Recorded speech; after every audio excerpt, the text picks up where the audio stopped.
This work session of the Board of Education of the Cleveland Municipal School District will now come to order. Mr. Stockdale, will you please call the roll?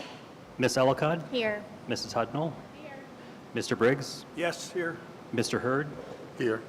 Ms. Jones? Here. Mrs. LeBrun? Here. Mrs. Link? Here. Dr. Sridhar? Here. Mrs. Welchow? Here. There are 9 members present. Thank you. I'd ask everyone who wishes to rise and participate in the Pledge of Allegiance.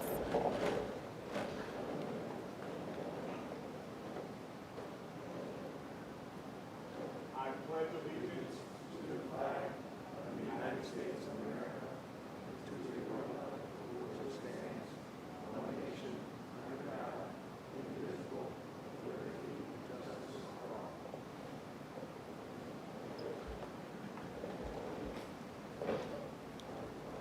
Thank you. The chair will now entertain a motion to approve the minutes of the board business meeting of April 23rd, 2024.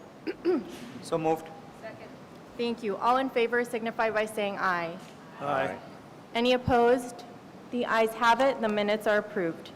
Next, I'm pleased to introduce our CEO to present the CEO report. Dr. Morgan. Thank you so much, Chair Ellicott. Well, we have many different things we're going to do tonight for our CEO report. Typically, we bring a school spotlight, but since we're closing out the year, we're doing things a little differently with a few celebrations that we want to do. I know next week, we're going to be celebrating our valedictorians and salutatorians, but tonight I want to celebrate all of our class of 2024 that have a post-secondary plan. We've been working, I know members of our academics team, our external affairs team have been working with schools to highlight all of our seniors by school. And in a moment, we're going to play a video. I think that there's been a video that's been looping throughout. It's actually up and running now. But this is by school, all of our scholars with their post-secondary plans. There are currently 922 of our nearly 1,800, or maybe a little bit over 1,800 seniors that have a post-secondary plan. This is not exhaustive, and as we continue to get more information, we will continue to update this over the next several meetings that we will have. So we're just so proud of our senior class. It's so exciting to see some of the places they're going to go. It's so exciting to see the scholarships that are coming in. We have 2, I believe, U.S. presidential scholars that are coming to us from John Hay, and so many other just scholars that have received scholarships. We also noted on here some of our scholars that have a plan to enter into employment.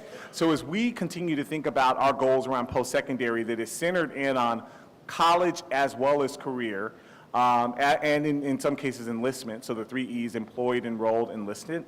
We want to continue to really build this out. So congratulations to our class of 2024, and this will just continue to play out as we enter into executive session. And I'm not sure if it's posted now, but we will get the current, it is posted up right now in the board docs, or will be posted in the board docs, where you'll be able to see all of our scholars and their names and lists up there. So let's give our class of 2024 a hand and our seniors a hand for this.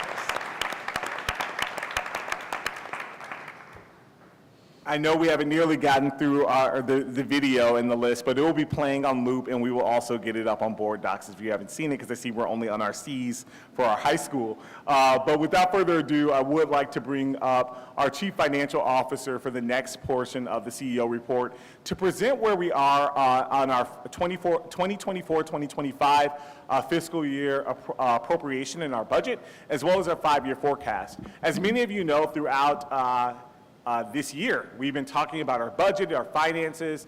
Earlier in the calendar year, we presented some of our budget challenges, and as you know, we've been working hard to make some recommendations and changes in light of where we need to be in terms of our budget.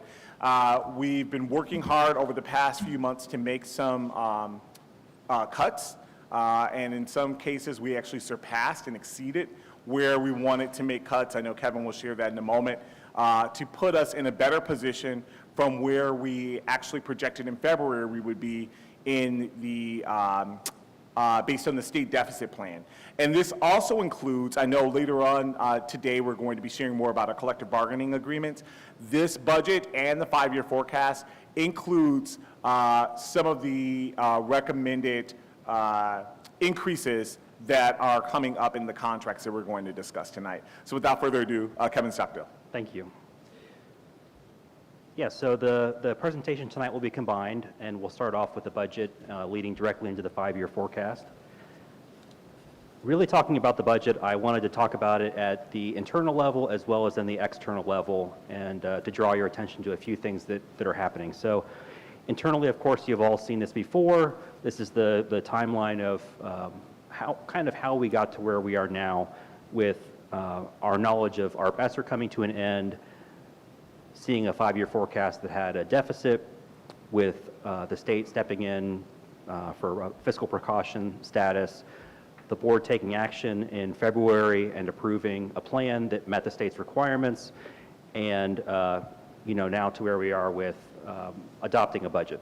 Yep. And Chief Stockdale, I'm going to just pause for one moment. For board members that want to follow along, and anyone else who's following along, this is on board docs, but not under the portion in the CEO report. It's actually under the resolution they'll be voting on, which I believe is in the agenda item under 6.01 or 6.02. So you can follow along that way if you want to see it. Great, thank you.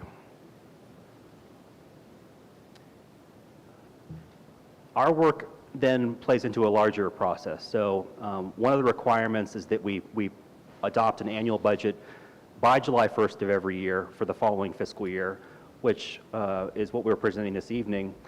That will then go to the County Budget Commission, and they look at our revenue, our expenses, to the budget to make sure that it complies with their requirements.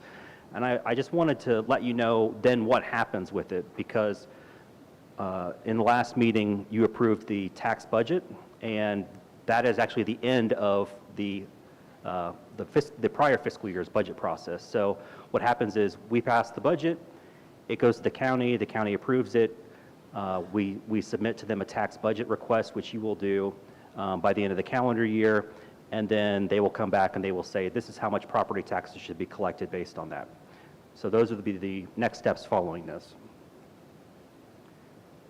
For the budget process, we're talking about all funds. So in a minute, we're going to talk about the 5-year forecast, but for this purpose, we're talking about general funds, special revenue funds, debt service, capital projects, and internal service funds. And this is a screenshot of the attachment for the budget. The funds are established based on requirements set by the state, and they're uniform across all school districts. Our legal appropriation level is at the fund, so you're being asked to approve expenses at the fund level in total. So this is the total level of detail for it. And then as a reminder that in the monthly report to the board, there are these different ways that we monitor the budget. So on the left is the appropriation, and that is comparing what we're spending and what we have set aside in our financial system compared to the legal appropriation. On the right side, looks at it on a cash basis. So it looks at revenues and cash in the fund. Also this month, for the March financial report, for the first time, there was an update on the status of the deficit reduction plan. This was something that was mentioned that we would have regularly to the board, and it goes through each of the different items that the large items that we had talked about that we would accomplish, and it gives a, on track, not on track for all those items. Building the budget, Dr. Morgan really had for us at the forefront what are our core values, and when we talked about the budget with cost center managers and with the executive leadership team, we talked about our 5 core values, and then when it comes to actually building it, a lot of it gets tied directly to these different strategic priorities. So different divisions had priorities that fit with these strategic priorities, but we can tie back spending to these different priorities. So when there are areas where we have made investments, we can look at what that is, and over time, we'll have a better alignment really between our budget and this being the first year with these specific strategic priorities. We'll have a tighter alignment between those two items. The first area of the budget is the student-based budget or the school-based budget. We call it the student-based budget because that's how it's rolled out to our schools. It's designed to meet the needs for different resources for students based on student demographic information. And it's been around since 2013. It gives principals a lot of flexibility in how they manage their funds. They're best situated and they can make staffing and other decisions based on what funds are available, what they're seeing with the school needs. There are some schools that receive supplements that are outside of it, but the goal of the system is that it provides all the needs and it's responsive to the evolving student population. This bullet point that is bolded is really important. When we started this process and talking about this first is that we did not want to reduce the school-based budgets when we went through this process. We held them flat this year as part of the deficit reduction plan. So we're at $348 million. That will be the case this year, next year, and that was key toward the promises that Dr. Morgan made, and I know that the board supporting the core instructional program.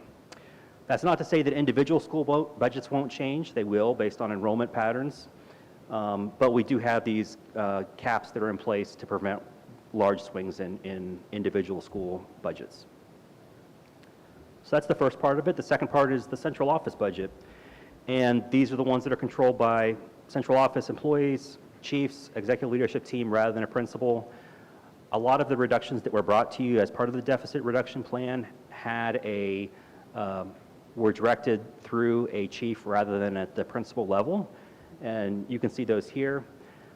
One of the things that we talked about as part of the deficit reduction plan that we have not incorporated into the budget, of course, is the alignment of the school calendar, which means that we had to find other reductions to meet that requirement.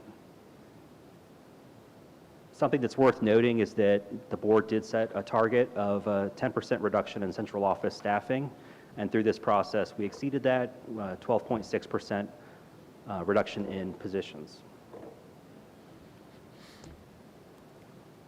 This chart, I think, tells a pretty clear story, and there are a lot of colors on it, but there are really only two areas that I'm going to highlight. So the bottom bar of the bar chart is our general fund appropriation for this year and for next fiscal year proposed. It's fairly close to flat. It does increase a little bit, which we would expect through inflationary increases as well as some costs coming back to the general fund from ARP-ESSER. The other box I'd like to draw your attention to is at the top of the chart, and that is the brown box that shows what the ESSER funds are. And you can see the very large appropriation during the current fiscal year for ESSER that is not going to be available next year. In fact, we appropriate $10 million for next year. The funds are available until September 30th. We don't think we will need that, but it's going to be a dramatic drop-off, and that's what really we have been dealing with. The 5-year forecast. Taking the budget and then aligning the budget to the 5-year forecast, just as a quick reminder, the 5-year forecast is based on state law requirement. It sets how the forecast should be submitted, so it says that we have to state our assumptions in the forecast, we have to talk about revenue and expenses, talk about caseloads, and then we have to submit it to the state through their system. We do it twice a year, the first time being in October or November, the second time being in April or May. We typically do them in November and May. And then the state will review and accept them. The process that we went through last time, of course, was we had a deficit, and so the state required a deficit reduction plan as part of that process. The historical context for our forecast, the changes that have occurred, of course, we have consistently shown that there would be an annual operating deficit for next school year since, I'm sorry, that should say May of 2021. But the first forecast after the last levy has shown that we would have a deficit this coming year. We've known this because, of course, expenses increase and our revenue has been relatively flat, and that the one area of revenue outside the general fund that was really additional was ARP ESSER, and then, of course, will be disappearing next year.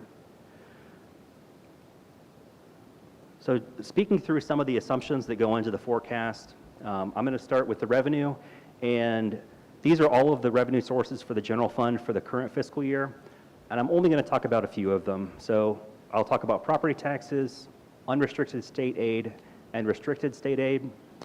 The other areas are just smaller, and they're not subject to the kind of the larger trends that we're talking about here. So the first area for property taxes, of course, starts with the assessed value that we have for our district, and we have $6.054 billion of assessed value.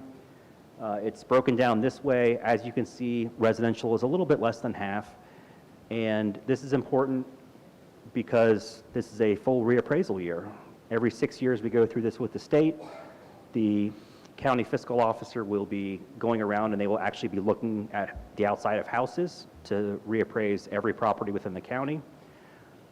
I can't tell you exactly what the reappraisal amounts will show. I have estimates in here, but that's because the process won't have completed in time. But it does have a financial impact, which I'll talk about in a second. This is the timeline from the county website. So if you are interested in how that's progressing, we are in the point now where in July we'll be going out to our mailboxes and looking for the proposed new values, and then there's some process after that as well. The other important part about reappraisal is that in Ohio there's a protection in place, House Bill 920, which limits the amount of increase that can occur outside of a new levy. And so the goal of House Bill 920 was to say, if values increase, then property tax rates will decrease by a similar amount. And what this means is that we will see reappraisal increases in property valuation, but we will see very, very little additional revenue because of House Bill 920 lowering people's effective tax rates. And that's what this slide shows. So these are the effective tax rates. The magenta is residential tax rates, and the light blue is commercial and industrial. In 2021, we had the last reevaluation cycle, and you can see we had increases in property valuations. This shows the matching decrease in property tax rates. So this financial forecast is based on an assumption for revenue, and it's the far right column, which shows what we believe to be the reappraisal value increases that will happen by property class, broken down between residential, commercial utility, and public utility. I've included on here the 2018 reappraisal amounts, 2021 reevaluation. We also discussed this with the county, and just to get an early idea of where they are, as well as looked at what's happened in the last year in Akron, Cincinnati, and Columbus. So these are our estimates for the reappraisal valuation changes. And of course, most of these changes will be offset by House Bill 920 by lowering the tax rate. We assume for the purpose of the forecast that we continue collecting about 97.2% of taxes, which is the 3-year average. I will say that is historically high for us over the past decade plus. So there's a risk there with a change in an economic downturn, or if there are changes to property tax laws. The next area for the budget is the unrestricted state aid, and really when you hear about the state funding formula, this is that. It's the Fair School Funding Plan, and it looks at the cost to educate our students as well as the local capacity to pay for that cost. And so in our case, the state funding formula has looked at it and said that our share is 32% of the cost, and the state provides 68%. So that part that you're seeing, which is the state component, that is this. Our revenue under this provision is provided based upon our average daily membership. Average daily membership is similar to enrollment, but it's not exactly the same. It excludes pre-kindergarten and some other areas. We have decreased enrollment over the, for the last few years, and we are projecting forward that we will continue to lose enrollment at about 0.5% a year. So far, in the last few years, it has not resulted in a decrease in state aid because the state formula has been increasing, but that's something to be aware of to look at long term.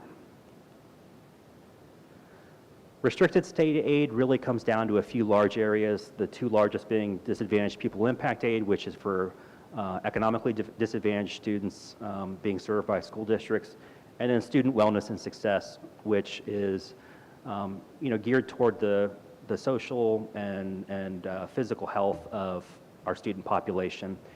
These are called restricted because there are only certain things that we can spend them on, and so those have been relatively flat as well. On the expense side, the picture is very clear. We're a people business, and 83% of our expenses are for wages and benefits, which are the two largest pieces of the pie chart. We also have purchase services, supplies and materials, and then smaller areas. And I'll go through those, spending the most time on the people part of it because it is the most important part of our budget. We are projecting forward, well, first off, what I should say is we have had a higher vacancy rate than we have this year than we have in the past. This is not a Cleveland thing, it's not a school thing, it's just everywhere in society. And so we have had some savings this year that we've accrued as a result of that, and I'll talk about that on a later slide. But we're assuming moving forward that we keep at about a 4.6% vacancy rate. We'd assumed 5% last year.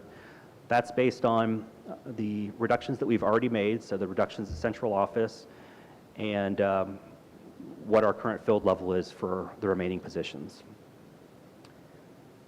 We do assume that there is money in the forecast to pay for the collective bargaining agreements for the next 2 fiscal years, and we'll talk about the collective bargaining agreements in more detail later. And then an important change is the healthcare forecast. The last few years, as I've talked to you before, have been very unusual for health insurance rates.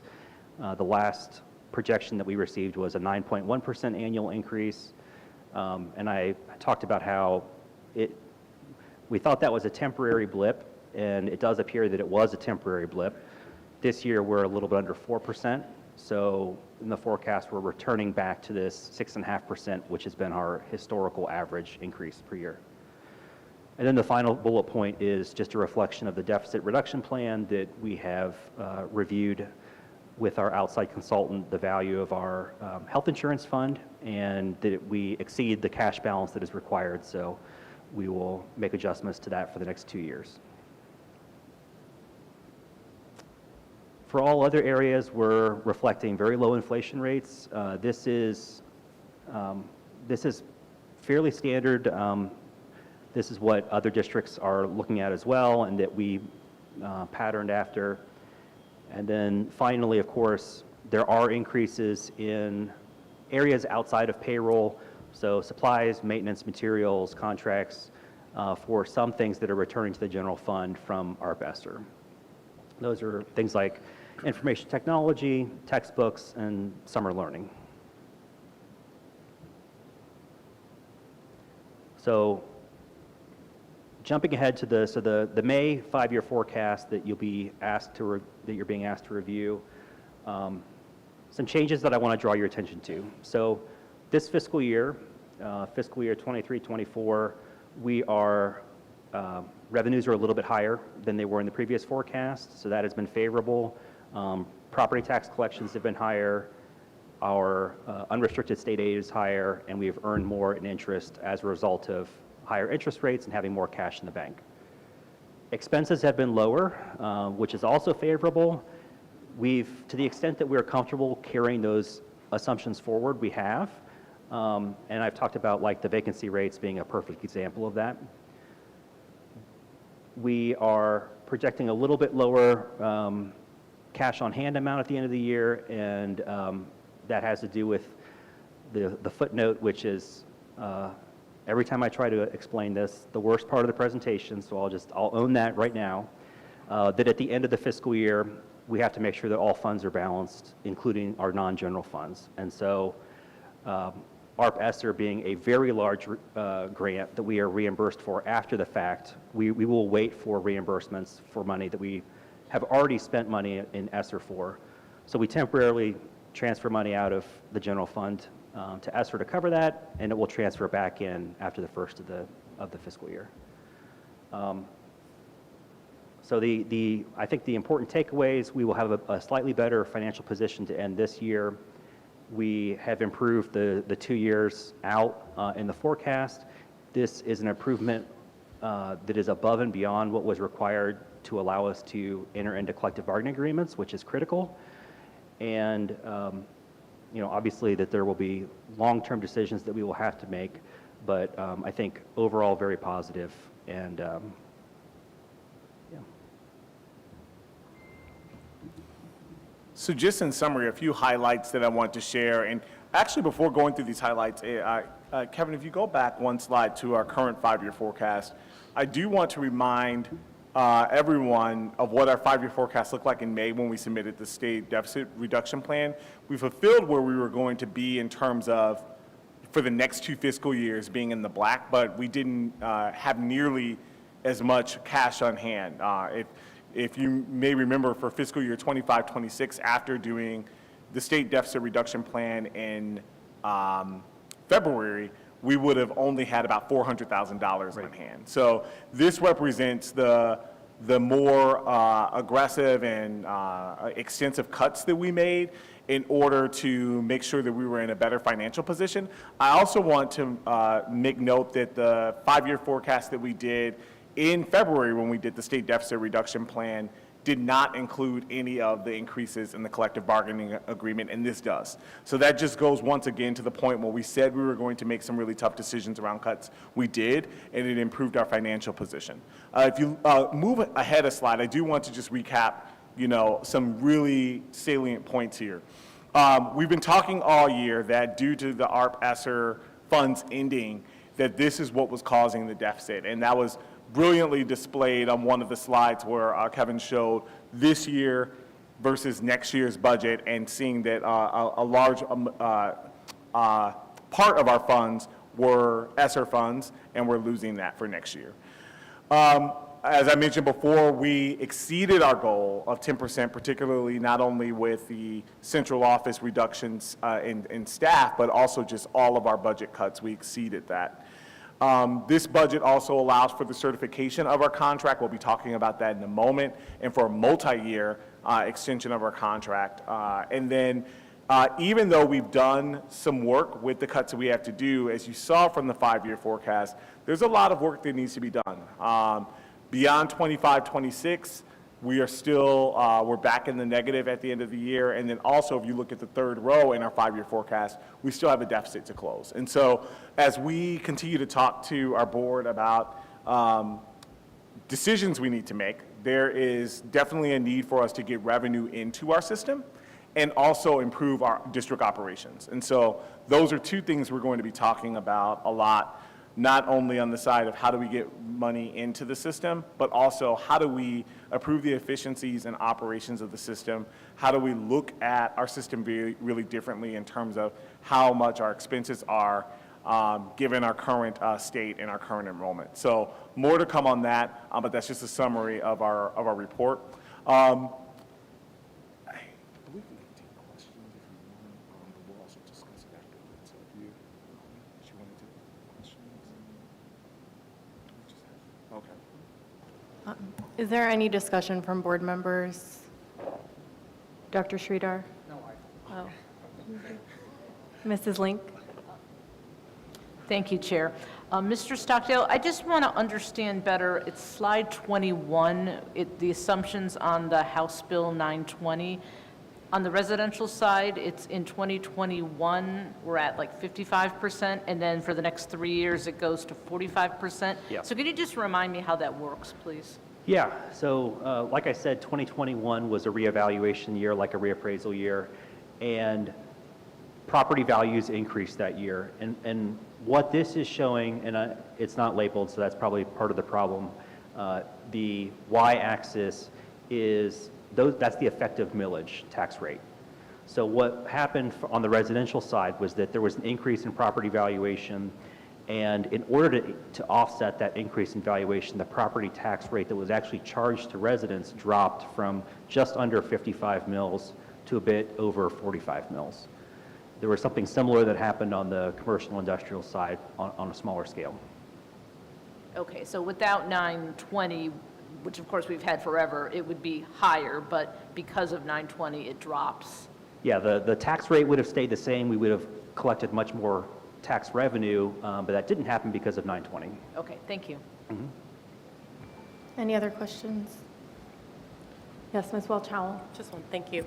Mr. Stockdale, this might be a little in the weeds, so feel free to take this one back, but what was the magnitude of the benefit we got, excuse me, from rates this year? And then with the view that rates will likely be higher for longer, is there an expectation that we'll get a similar benefit for the next fiscal year? Is that baked in? I will get you an answer on the first part, and the second part, the assumption on, and I think the question is, we're assuming decreasing revenue because of interest rates or interest, and really the second part of that is we will have a declining cash balance over the next few years, and that will drive also a decrease in revenue. But I will find out what the amount of interest received this year was. Okay, thank you. Thank you. All right, thank you, Chief Stockdale. And we'll be voting on those two items after our executive session. Next, I want to talk a little bit about our two contracts and collective bargaining agreements that we're bringing to the board this evening. Beginning in January of 2024, members of the CMSD district negotiations team and the Cleveland Teachers Union met on a regular basis to negotiate a collective bargaining agreement with our teaching employees and also other members of the Cleveland Teachers Union. CTU's current collective bargaining agreement is set to expire June 30th, 2024. Last week, and not by any planning, but during the week of Educators Appreciation Week, both teams finalized a tentative agreement for a new CBA. Highlights of the tentative agreement include a commitment by our teaching partners to transition to a regular student assignment grade entry with the district's online grade platform. And this also will allow transparency for parents to see their students' grades on a regular basis and also be informed of students' progress on a regular basis. Also, a commitment to providing 12 weeks of fully paid parental leave to bargaining unit members. This policy is modeled after the policy Mayor Justin Bibb championed in support of the City of Cleveland for employees last year. A new policy requiring the collection and storage of student personal cell phones and electronic devices during the school day in order to significantly reduce distractions for students and educators in the classroom. This is also in alignment with the commitment that our governor talked about around cell phones in our schools. A variety of other supports for teachers, administrators, and other educators, and supports for students. So we're really excited about the work that has went into it. Now I want to talk really high level around some of our wage increases. So we have wage increases across 3 years, 4% in the first year, 2% in the second year. And this tentative agreement, though, represents a 2-year deal. There's a path for a third year at 3% based on the district continuing to make improvements in its long-term financial outlook. As I mentioned, these wage increases over 3 years is a 4%, a 2%, 3% in the tentative agreement. We also have been hearing all year about members of our paraprofessional team as well as our nursing team, particularly our LPNs. And this agreement talks about increases for both of those groups on top of the wage increases that all employees will receive. The next step in this agreement is being finalized is for the Board of Education to approve this agreement through the resolution tonight, and for CTU membership to vote and to approve the agreement in its process this week. At this time, I would like to invite our Cleveland Teachers Union President, Sherry Obrinsky, up to share a few words. Thank you. Good evening, CEO Morgan, Board Chair Ellicott, Vice Chair Hudnall, and members of the CMSD Board of Education. I want to thank you for the opportunity to speak with you this evening. After several months of difficult negotiations, the CMSD and CTU negotiations team were able to reach a tentative agreement just last week. Tonight, I stand here in support of this tentative agreement and urge each of you to vote in favor of the TA. CTU went into these negotiations with an overarching goal: to get an agreement that shows respect to our members, helps retain our hardworking and dedicated educators, and assists in recruitment of high-quality candidates to join our ranks. We believe this agreement helps us collectively reach this goal. First, there will be an equity increase for the paraprofessionals and LPNs that have been attending every board meeting this year, sharing their struggles and their stories with you. While it isn't as far as we need to go to ensure a living wage for these members, it is a big step in the right direction. This agreement also includes a cell phone policy that will make our schools safer, reduce bullying and student anxiety, improve student mental health, and also increase student learning. This important policy change has the potential to have the largest impact on student learning since cell phones became a constant in our students' lives. We also have an agreement to an online gradebook that our parents want so desperately. My first Vice President, Tracy Raddick, and I had the opportunity to speak with the CMSD Parent Advisory Council earlier this year. This was the #1 thing they wanted us to make available to them. It helps our teachers communicate student progress in a more timely and effective manner and is long overdue. There are wage increases and time decreases that will help our members fight the cost of inflation and also allow them more time to do the things they need to do for kids and their classrooms. And the paid parental leave provision of this agreement ends decades of discrimination for women by no longer requiring them to use their sick leave in order to have a family. By having to use sick leave when having or adopting a child is a practice that negatively impacts women throughout their career in an industry that is still predominantly female. CMSD can be in the forefront of districts across the country in ensuring equity for women through a parental leave policy that is pro-woman and pro-family. While I am tremendously proud of this agreement, I cannot say that it is perfect.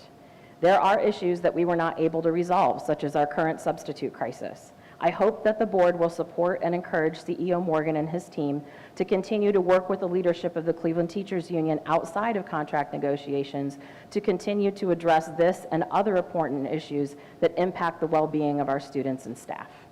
I would like to thank CEO Morgan for his leadership with his team to help us get to an agreement. We know that it was not an easy journey. Our members began voting earlier today and will continue to vote through Thursday. We hope that both the board and our membership will see the immense value of this agreement to educators, our students, our schools, and our community. We know that a student's learning conditions are our members' working conditions. I believe this agreement improves both, is fair for our members, and is good for our kids. At the end of the day, if we can accomplish that, we've done what we need to do. Thank you. Thank you. And I want to thank President Obrinsky and her entire team as well, not only just for the passion of representing all of the members throughout this process, but just the wealth of experience and knowledge that is brought around the table. It just truly is invaluable, so thank you so much. Next, we are bringing forth our agreement on our 1199 union, which represents many of our service employees.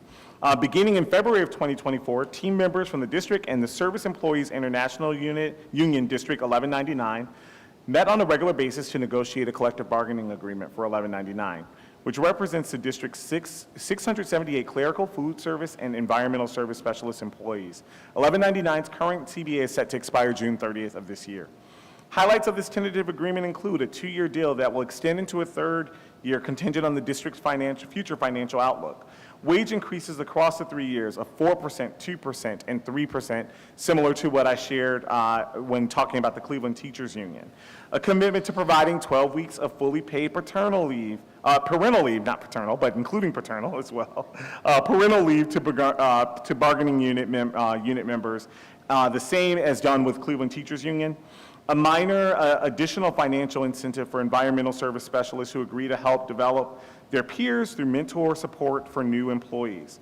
Also, clarification of processes for clerical staff to agree to assume and be properly compensated for additional responsibilities beyond their regular duties that are agreed by their managers. An opportunity for well-performing employees who change positions who are and are subsequently recommended for termination based on performance to have an opportunity to revert back to their prior position.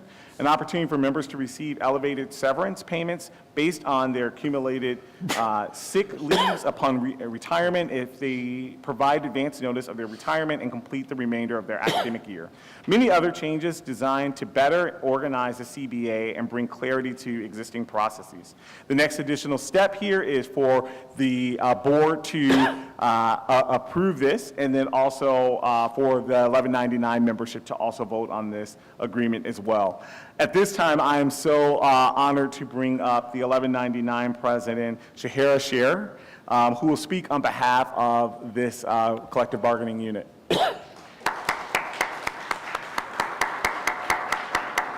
Good evening, Dr. Morgan, board members, and faculty and staff. I want to make a clarification. I am not the president. I am member vice president of school district and local government for SEIU District 1199. As you stated, we, back in February, started to have numerous meetings to get to the point that we are today. We worked well into the evening on Friday, and we agreed on a tentative agreement.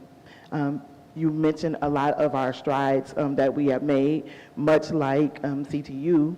We do have more strides to make, but we are happy that we have gotten here and that we will continue having conversation over the next 3 years. Our next step is to have our members come out and vote on tomorrow. So by 7 o'clock tomorrow evening, we will have an answer to the long waiting question, will we pass our contract? So I appreciate the opportunity to come speak with you all this evening. I appreciate the negotiations team's time that they spent with us over the last couple of months, and I look forward to having a successful next 3 years.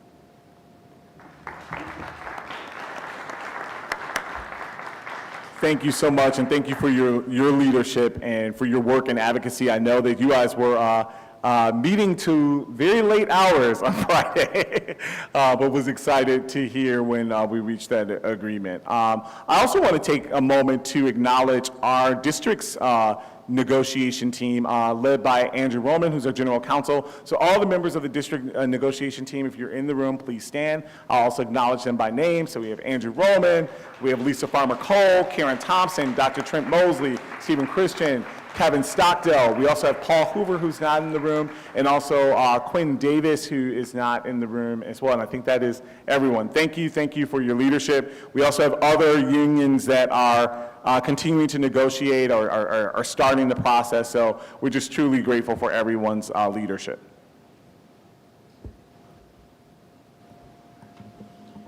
Thank you, Dr. Morgan. The chair will now entertain a motion that the board enter into executive session for the purpose of preparing for negotiations with public employees concerning their employment, their compensation or other terms and conditions of their employment, and for considering the appointment and employment of public employees and officials. So moved. Thank you. Mr. Stockdale, please call the roll. Ms. Ellicott? Yes. Mrs. Hudnall? Yes. Mr. Briggs? Yes. Mr. Hurd? Yes. Ms. Jones? Mrs. LeBrun? Mrs. Link? Dr. Sridhar? Yes. Mrs. Welch-Howe? Yes. Motion passes with 9 votes. Thank you. The board will now move into executive session. Following executive session, the board will return to this room to conduct some not so brief additional business. Thank you.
right, the board is now back in public session. Thank you for your patience.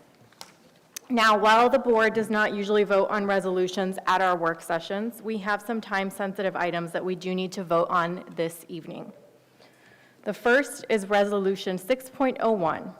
The chair will now entertain a motion to adopt Resolution 6.01, adopting the school year 2024-25 annual appropriation measure. So moved. Dr. Morgan and Mr. Stockdale discussed this during the CEO report. Is there any further discussion from board members? All right. Hearing no further discussion, Mr. Stockdale, would you please call the roll? Ms. Ellicott? Yes. Mrs. Hudnall? Yes.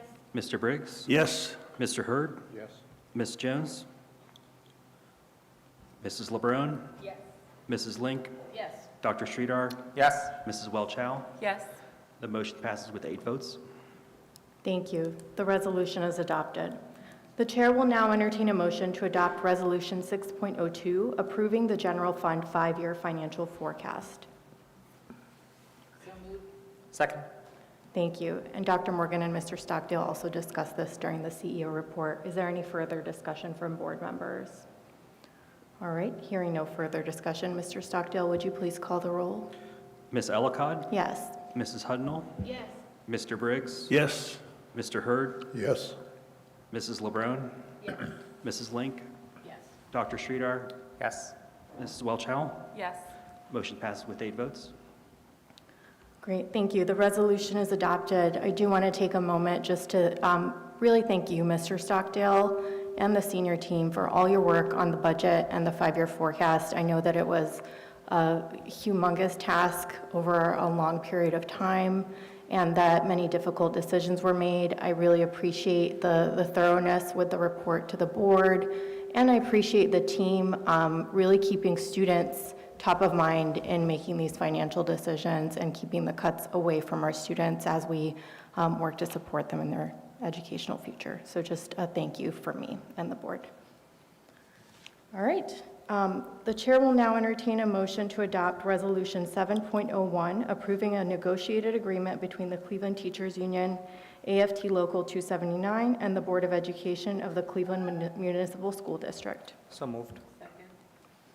Dr. Morgan discussed this resolution in his CEO report. Is there any further discussion from board members? I would add my congratulations to the leadership of both sides in coming to this conclusion, which I think is very good. Yes, thank you, Mr. Briggs. And yes, similarly, congratulations and well done. Really appreciate all of the effort on the part of the CTU members and Dr. Morgan's team to keep this shared vision of improving student outcomes, taking care of students, while we hold close to us the needs of our staff. So really appreciate all of the great work, and I know how hard the last several months have been and stressful, so really thrilled to see the agreement that you all have come to.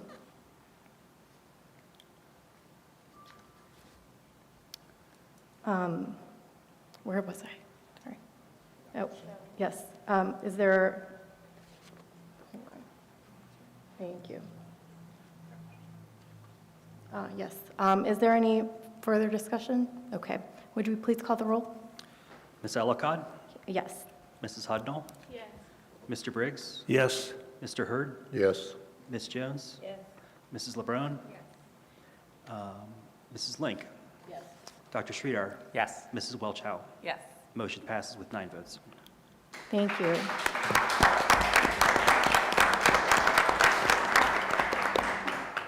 Well done. And again, congratulations, Dr. Morgan and President Obrinsky.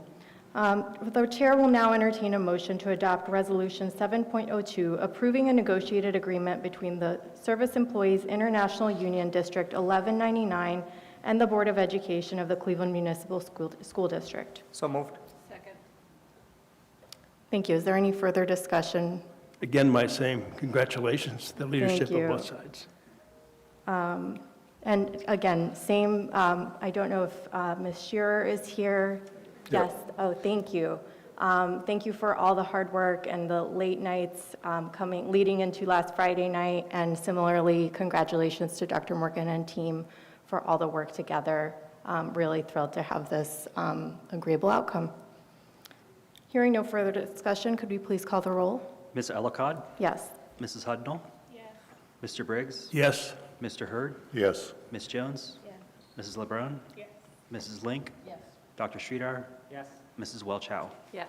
Motion passes with 9 votes.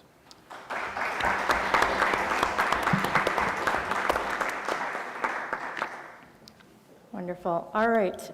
This evening, we have 18 resolutions. This is where I got a little tripped up in the areas of Board of Education, Finance, Academics, and Equity and Culture that will be presented to the board for discussion only. The board will be asked to consider the adoption of these resolutions at our May 21 board business meeting. Dr. Morgan, would you please present these resolutions to the board?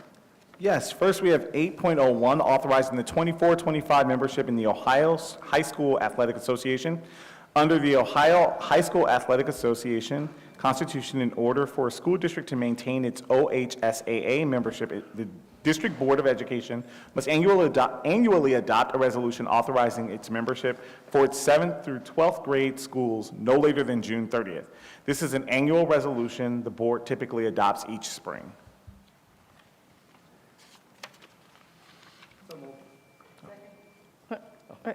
No. Everyone's all over the place. Any questions from the board on this resolution? No more voting yet. All right. All right. Next, we have 9.01, authorizing the acceptance of a gift and grant from the MAC Installations and Consulting LLC and the Ohio Association of Health Plans, and authorizing the CEO to spend the funds in accordance with the terms and conditions of the gift and grant. With this resolution, the board will be accepting and authorizing the expenditure of the following gifts and grants: from MAC Installations and Consulting LLC, a gift in the amount of $3,000 to assist with the purchase of championship rings for Glenville's football team. From Ohio Association of Health Plans, a grant in the amount of $800,000 over the next 4 years to support health improvement and reduce health disparities among local communities by funding the following proposed programs at Alfred A. Benish School: partnerships to increase accessibility to food, mental health services, dental services, and student support services. Any questions from the board on this finance resolution? All right. All right. The next 4 resolutions are academic resolutions. So 10.01, adopting a resolution of intent not to provide career technical education in grades 7 and 8. Since 2018, the Ohio Department of Education and Workforce has required a Board of Education resolution to be submitted if a school district is not offering career and technical education programming at every 7th and 8th grade building. For the 24-25 school year, CMSD intends to offer career and technical education programming through engineering pathway at Atlee Stevenson, Benjamin Franklin, Charles A. Mooney, Halley, Mary B. Martin, Mound, Nathan Hale, Orchard, Tremont Montessori, and William Rainey Harper schools. Mary B. Martin School will also offer a media arts pathway and a visual design pathway. The same resolution the board passed last year. The Career and Technical Education Department continues to explore middle school programming options with our principals. These conversations allow principals and their leadership teams to make programming decisions to best support our scholars in their buildings. And as we mentioned before, just with our pathways work that we will be doing in the future, this is an area that we look to grow. But for next year, these are the schools that will have it. But in the future, we can look to see what our pathways look like, not only in our high school space, but also in our elementary and middle school spaces. 10.02, authorizing contracts and purchase orders to multiple suppliers to provide materials, supplies, equipment services under Title 1A, building allocation funds, and Title 2A funds, Title 3 funds, and Title 4 funds, general funds, universal pre-K funds, IDEA, AB funds, and the school quality improvement funds for Cleveland Municipal Schools on an as-needed basis for the school year 24-25. The district in each of our schools have provided an allocation of federal funds to contract with suppliers that provide supports for their specific needs. The attached list are suppliers that offer resources and supplies that align to schools' AAPs and provide equipment to the use in a blended learning environment. This resolution will give the CEO authority to approve contracts with these specific suppliers. 10.03, authorizing the purchase of one CNC precision gear head engine and including various accessory equipment from Midwest Manufacturing Resources, Inc., for use in the career and technical education programs at Max Hayes High School in the amount not to exceed $66,844.95. Max Hayes has currently an old and operable CNC machine that our students were using for their precision machine career pathway training.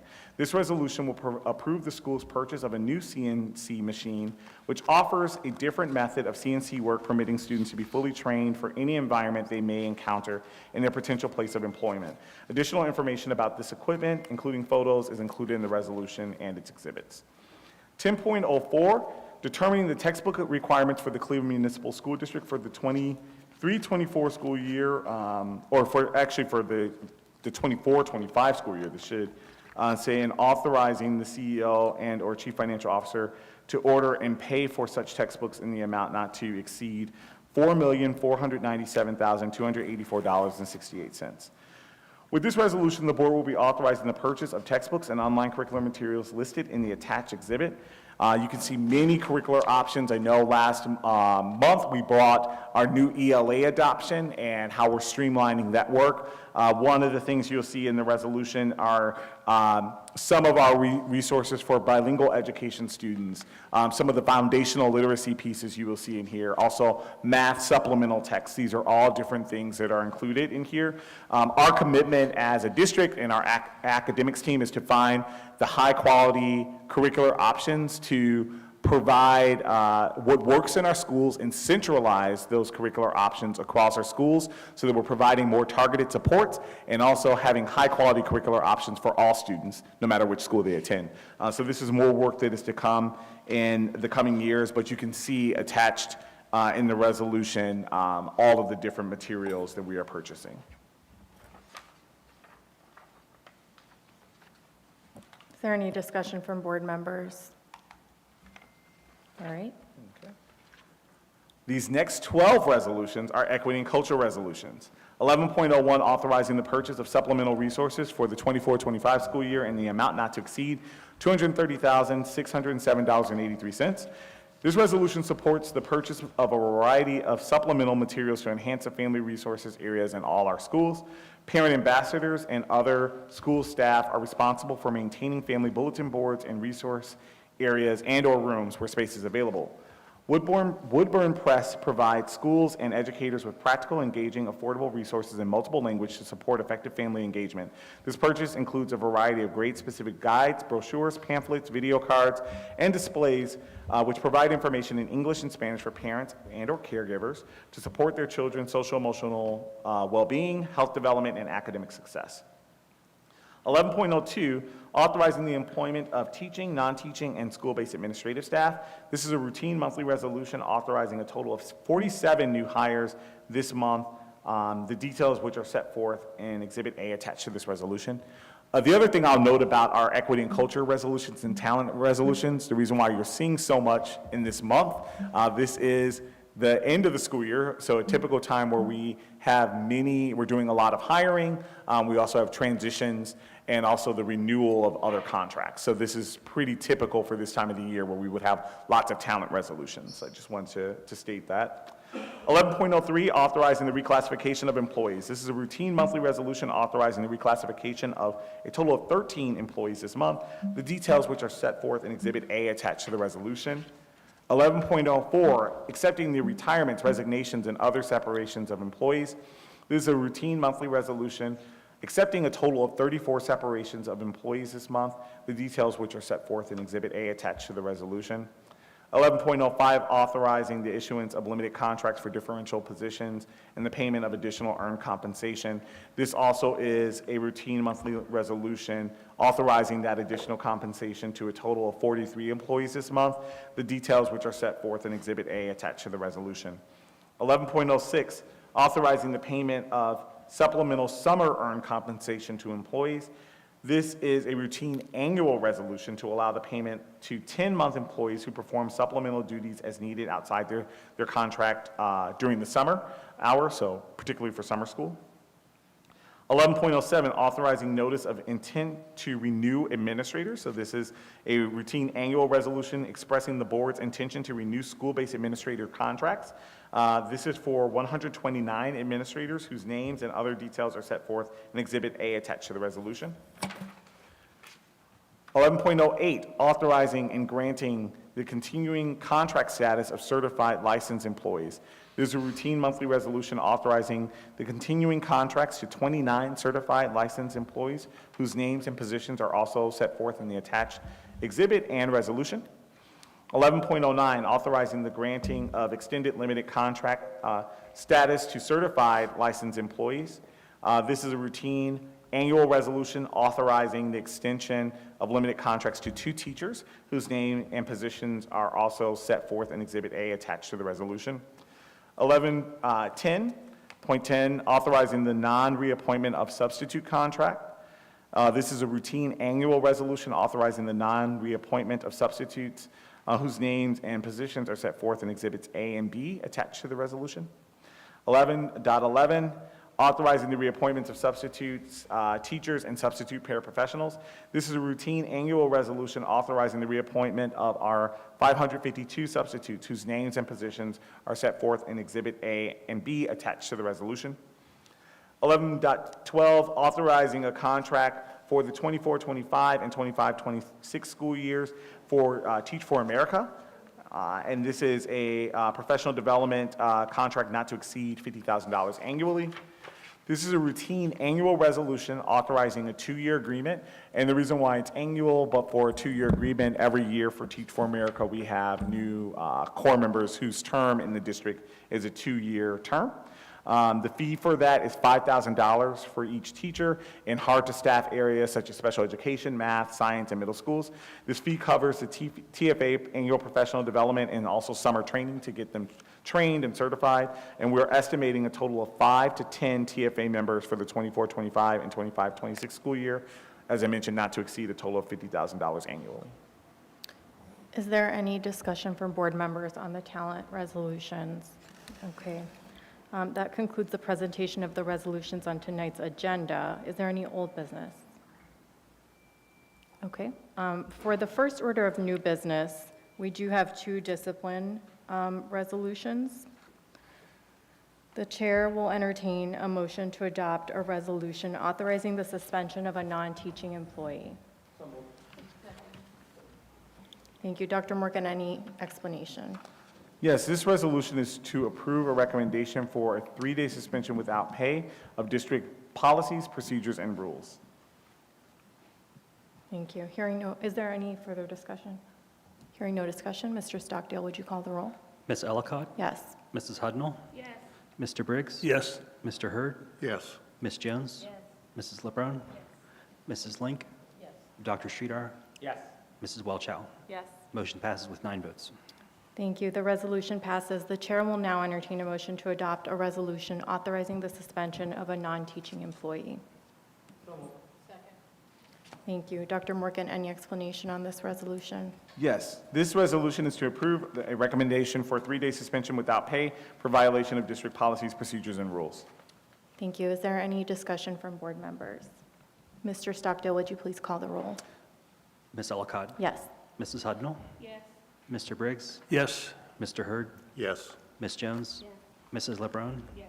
Ms. Link? Yes. Dr. Sridhar? Yes. Mrs. Welchow? Yes. Motion passes with 9 votes. Thank you. The resolution passes. Is there any additional new business? Okay. Well, on behalf of the board, I would like to wish Mr. Briggs a happy birthday. He's celebrating his birthday later this month. Happy birthday, Mr. Briggs. Thank you. There's the party.